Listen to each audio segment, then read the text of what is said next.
Qardaş, uşağa nəzarət elə da. Bədbaxt elədin neysən? Qurban olum. Tək ovladımdır. Xahiş edirəm saxla maşını, nə olar.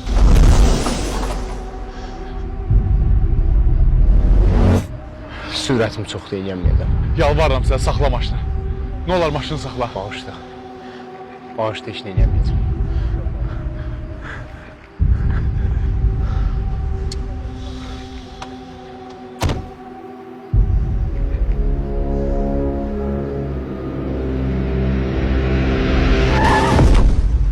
Bir anlıq diqqətsizlik bir ömür peşmançılığa səbəb ola bilər.